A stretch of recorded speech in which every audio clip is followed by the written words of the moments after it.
Already వచ్చేసిందని పిల్ల నచ్చింది పెట్టాం. హీరోగా యువరత్న బాలకృష్ణ, యువ సామ్రాట్ నాగార్జున, విక్టరీ వెంకటేష్ మరియు మెగాస్టార్ చిరంజీవి. వాళ్ళు నలుగురు నో అనడంతో శ్రీకాంత్ పెట్టాం. హీరోయిన్ గా శ్రీదేవి. శ్రీకాంత్ కి అక్కలా ఉంటుందని రచనని తీసుకున్నాం. కాజోల్.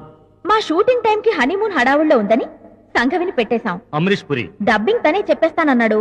కోపం వచ్చి తీసేసి కోట శ్రీనివాసరావు అని పెట్టేశాం. రావు గోపాలరావు, రాజబాబు, రేలంగి, రమణారెడ్డి, కస్తూరి శివరావు. వీళ్లంతా పోయారని చెప్పారు. దాంతో గతిలేక బ్రహ్మానందం, మల్లికార్జునరావు, బాబు మోహన్, తనికెళ్ల భరణి, ఆలీ, ఏవిఎస్, ఎంఎస్ నారాయణలతో అడ్జస్ట్ అయిపోయాం. మాటలు ఆచార్య ఆత్రేయ. చచ్చిపోయి బతికిపోయాడు జనార్దన మహర్షి. పాటలు దేవులపల్లి కృష్ణశాస్త్రి, శ్రీశ్రీ. పోయినోళ్ళిద్దరూ మంచోళ్ళు, ఉన్నోళ్లు పోయినోళ్ల తీపి గుర్తులని సిరివెన్నెల సీతారామశాస్త్రి, చంద్రబోస్. సంగీతం ఏఆర్ రెహమాన్. ₹1 అడిగాడు.